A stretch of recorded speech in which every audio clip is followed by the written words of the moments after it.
The air was filled with excitement as the rehearsal dinner for my daughter Emma's wedding started. I was so proud watching her stand next to her fiancé Jason, enjoying the good wishes from everyone. I had no idea that the happy mood would soon be ruined by someone I had tried so hard to accept as my own.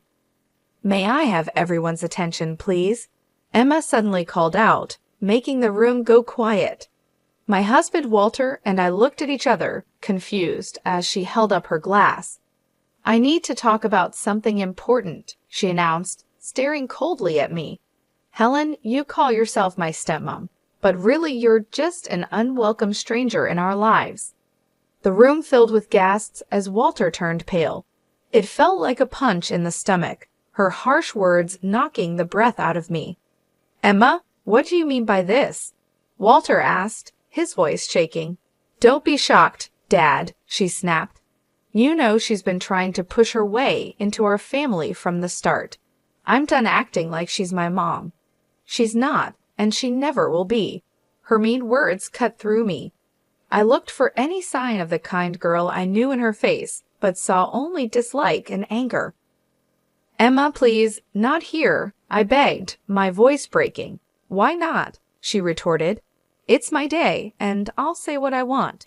Walter clenched his fists, trying to stay calm. "Enough," he said firmly. "We're leaving." Emma just shrugged, smirking as she turned away from us. We had to walk out past all the shocked guests, their stares and whispers making me feel judged as we left. I must have done something to make my stepdaughter hate me so much. The tears I had been holding back finally fell, and I knew then that thing would never be the same. In the car, Walter was very tense, gripping the steering wheel tightly, his face showing both anger and pain. "I don't know what's gotten into her, Helen," he said, his voice tight. "But I promise I won't let her treat you this way." I just nodded, too upset to talk, as we drove away from what was supposed to be a happy event. I kept wondering what had changed the sweet, loving girl I knew, and what difficult times might be ahead for us after her hurtful outburst. Maybe Emma began to dislike me when I married her father and became her stepmother, or perhaps it started even before that, influenced by her mother, Julie. Julie had once told her, as she gently touched her hair, "No one can ever replace your real mother." Those words had left a bad feeling, but I tried to ignore it, hoping to create a warm relationship with Emma. "I'm not trying to replace anyone," I had assured her softly. "I just want us to be friends." She nodded, but her empty look showed no warmth. It was like there was already a wall between us, built stronger by her mother's mean comments. At first, Emma was polite, though a bit cold. But as time went on, her true feelings started to show. "Why are you always trying to butt into my life?" she snapped one day when I just asked about her weekend plans. Walter gave her a stern look. "Emma, don't talk to your mother like that." "She's not my mother," Emma yelled back, anger twisting her face. She left the room quickly, leaving me stunned by her harsh words. Walter just shook his head, looking disappointed and resigned. From then on, Emma made it clear she didn't like me. She would roll her eyes when I came into a room and make mean comments quietly. If I tried to help or ask something, she would snap back as if she couldn't stand me being around. "You're not fooling anyone with your fake concern," she sneered one day. Her dislike for me was obvious, and it hurt. I asked if she needed a ride to her friend's house. "Emma, that's enough," Walter warned, losing his patience, but she didn't listen. It became clear that her mom, Julie, was fueling Emma's growing dislike for me. Whenever we met, Julie's fake smile hardly hid her joy in seeing our troubled relationship. "I don't know what you've done to make my daughter dislike you," she would say with a sly grin, "but you'll just have to deal with the consequences." And deal with them I did. Emma's hostility grew like an untreated wound, hurting our family life more every day. I had no idea her coldness was just the start of even worse behavior that seemed impossible to stop. After she quit college, with no clear goals, she became even meaner, using her complaints to try to get money from us. "Give me $10,000, or I'll tell everyone how awful you are as a stepmom," she threatened one day in the kitchen. I was shocked. "Emma, why are you saying this? I've always tried to be nice to you." "Save it," she snapped. "Just give me the money, and I'll leave you alone for a bit." I felt desperate. "I don't have that kind of money," I told her. Her eyes narrowed. "Then find it, unless you want everyone to know your secrets." From then on, it was a constant pattern. Emma demanded more and more money, and her threats got worse if I said no. Walter was stuck in the middle, trying to please both of us while figuring out why his daughter had changed so much. "Please, just give her what she wants," he pleaded one night after yet another big fight. "I can't take all this fighting." But I knew that giving in would only make her more demanding, so I stood firm, even as Emma became more cunning. "You think you're so great with your job at the school," she mocked. "Just wait until everyone knows the truth about you." Her veiled threat really scared me. I could only imagine the kind of hurtful lies she could tell, which would affect my colleagues and the students I was committed to helping. Through all of this, Julie was always there, her mean smile supporting her daughter's terrible actions. "You reap what you sow, Helen," she sneered during one of her frequent unwanted visits. "Maybe if you were a better stepmom, Emma wouldn't be like this." Her words hurt deeply, stirring up a storm of emotions inside me: anger, pain, and betrayal. But even as I felt overwhelmed, a small spark of determination started to grow in me. I couldn't just let things happen to me anymore. If Emma wanted a fight, then I was ready to stand up to her and show everyone the kind of person she really was. And if Julie thought she could keep causing trouble from behind the scenes, she was mistaken. It was time to stop being nice. From then on, I was determined to do whatever it took to protect my family, even if it meant taking drastic steps I never thought I would. As Emma's wedding day got closer, her demands and disrespect became worse. It seemed like she enjoyed making my life difficult, pushing me to my limits. One evening, she walked right into the living room and said, "I need another $8,000 for my dress alterations," without even saying hello. Walter gave me a look, hoping I would give in, but I had enough. "No, Emma, enough is enough." She looked surprised and said mockingly, "Oh, and what are you going to do about it, Helen? Go cry to Daddy like you always do." My fists clenched at my sides, anger rushing through me. "You ungrateful child. Everything your father and I have done, we did for you, and this is how you repay us." Emma laughed loudly, the sound as annoying as nails on a chalkboard. "Oh, please, don't act so righteous. We both know you're just a pathetic, insecure woman trying to buy your way into our family." That hurt more than I wanted to admit, but before I could reply, she hit me with another harsh comment. "Do you think the school wants a washed-up loser like you around their students? Wait until they hear about your little drinking problem." My heart sank as I realized how low she was willing to go. She planned to ruin my career and reputation with her lies. "Emma, that's enough," Walter shouted, his face red with anger, but she just smirked, enjoying the chaos she had created. At that moment, something in me changed. I felt a strong resolve build up, making me firm against the storm of emotions threatening to overwhelm me. I was done being her victim. "Get out," I said firmly, my voice calm but intense. "And don't come back until you can behave like a decent person." Emma looked surprised at my strong reaction, but then sneered and came closer, her breath warm on my face. "You'll regret this, Helen. I promise you that." With those final words, she stormed out, leaving a heavy silence behind her. Walter watched her leave, his face showing both shock and sadness. "I'm sorry, Helen. I don't know what's gotten into her," he said tiredly. But I understood now, this wasn't a sudden change. It was the result of long-held bitterness and manipulation, driven by Julie's harmful influence. As I thought about Emma's threats, a firm resolve formed within me.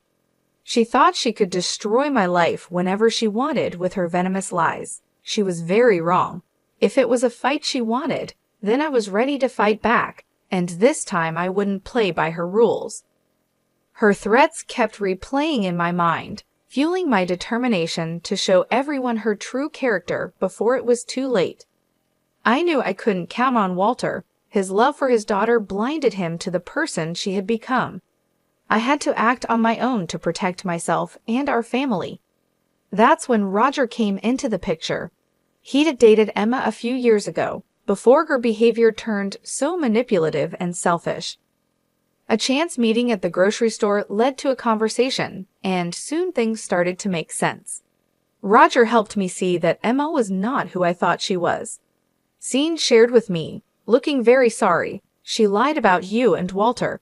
All of it was lies. I felt a chill as he described how Emma had portrayed me as a controlling stepmom trying to push my way into their close family, and how she made Walter out to be a harsh tyrant. I believed everything she said, Sean admitted, embarrassed. She seemed so believable, full of anger. It wasn't until we split up that I started to see the truth. As he talked, a clearer image of Emma's harmful behavior appeared. She had spun a web of lies for years to turn everyone against me, influenced heavily by her mom, Julie, who was like a master at controlling her. From the start, she's been filling Emma's head with twisted thoughts about you trying to take her mom's place, Sean told me, which made me feel sick as everything started to make sense. All this time, I was the target of their mean plan, painted as the bad guy in their story. But Sean had more to say. He explained that Emma's upcoming wedding was just a cold-hearted plan to get more money and status. "She doesn't love Jason," he said dismissively. "She's just using him to get the lifestyle she wants. Once she's done with him, she'll move on to the next guy." Hearing this confirmed my doubts about Emma's shallow feelings, but it was still hard to accept. After talking with Sean, my head was spinning with all he had told me. For too long, I had let Emma and Julie control the story. Now, with the truth on my side, I was ready to confront them, to break apart their fake story, and show everyone what was really going on. No more being the victim, no more being scared of their threats and lies. It was time to fight back. The day of Emma's wedding was sunny, but inside the church, the air was tense. As I watched her get ready, admiring herself in the mirror, a firm resolve grew in me. Today, the truth would come out. Julie, fixing Emma's veil, cooed, "You look beautiful, sweetheart, just like a princess on her special day." Emma smiled, soaking up her mother's compliments. Seeing this, my stomach turned. Yes, it was like a real-life fairy tale, but I knew the truth behind the facade. I couldn't help but make a sarcastic comment, complete with a handsome prince and a wicked stepmother. Julie glared at me, but Emma just laughed, not seeming to care about the meaning behind my words. "Speaking of wicked stepmothers," she said coldly, "I'm surprised you even showed up, Helen, after how you treated me. I half expected you to boycott the whole thing." I laughed bitterly. "Oh, believe me, I thought about it, but I wouldn't miss this for the world." Before she could say anything else, Walter appeared with a forced smile. "Everything okay in here?" he asked. "Just peachy, Dad," Emma replied sweetly, her voice dripping with sarcasm. Helen and I were just having a little heart-to-heart.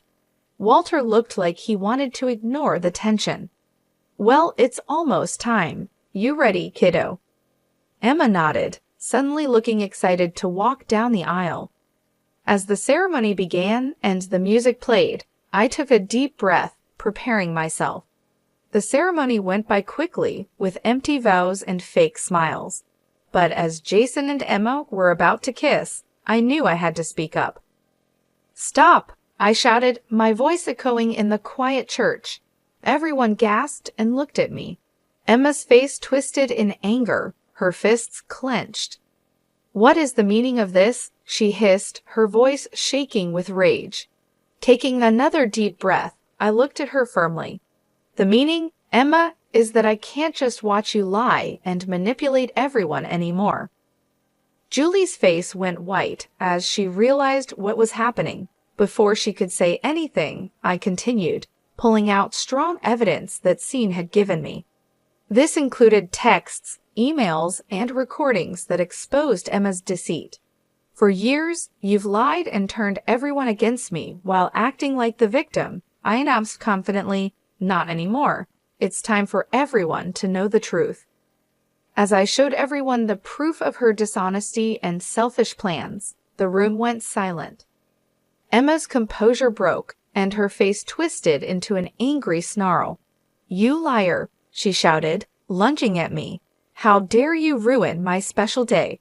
But it was too late. The truth was out there for everyone to see. Jason's family looked shocked and disgusted. The crowd's reactions showed that Emma's carefully built facade was collapsing. Standing there, alone and exposed, she seemed like a shadow of the person she used to be. I felt a mix of pity and triumph. The battle was over, and I had won by revealing the harsh truth that had been hidden for too long. The impact of my revelation was like an explosion, breaking apart the illusions we had all lived with. As the quiet turned to noise from the shocked crowd, I prepared myself for the confrontation. "How could you?" Emma yelled, anger written all over her face. "This was supposed to be my perfect day." "Your perfect day was built on lies," I replied calmly, despite the emotional turmoil inside. "Did you really think you could keep deceiving everyone forever?" She tried to answer, but stopped when Jason stepped forward, his face full of disbelief and heartbreak. "Is it true?" he asked desperately, hoping she would deny everything. "Were you just using me this whole time?" For a moment, I almost felt bad for her. Then she smirked, her cold, calculating gaze returning. "Of course not, baby," she said, reaching out to touch his cheek. "You know how much I love you. Helen is just trying to cause trouble like she always does." Emma's words made me clench my fists so hard my nails dug into my palms. I wanted to wipe that fake look of innocence off her face. Didn't she realize it was all over? Apparently not, as she turned her angry look back to me. "This is all your fault," she hissed. "If you had just left things alone, none of this would be happening." Suddenly, a loud voice interrupted us. I turned to see Walter, his face red with anger and embarrassment. "I can't believe what I'm hearing," he said, shaking his head slowly. "My own daughter, lying and using everyone for her own selfish needs."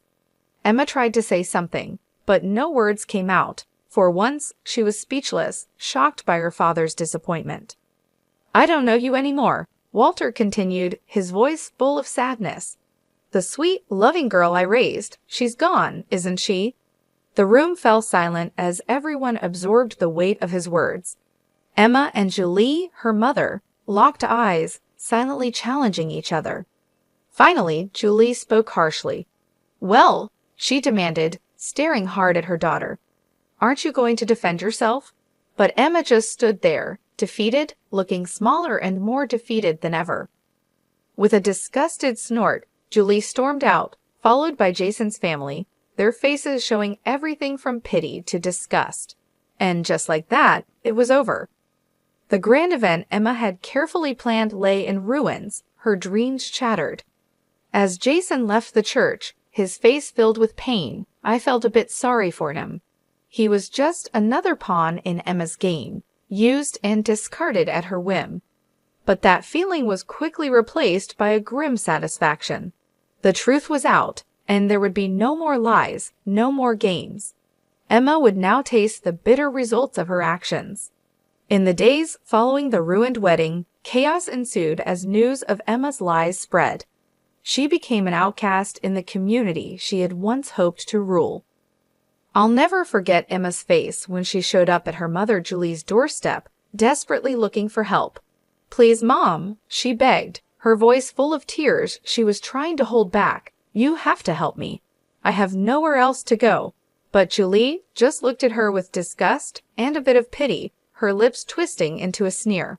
"Help you," she scoffed, her laugh bitter. "After the mess you made in public, embarrassing yourself and our family." Emma stepped back, shocked. "But you're my mother. You're supposed to support me no matter what." "There are no sides anymore," Julie replied slowly, shaking her head.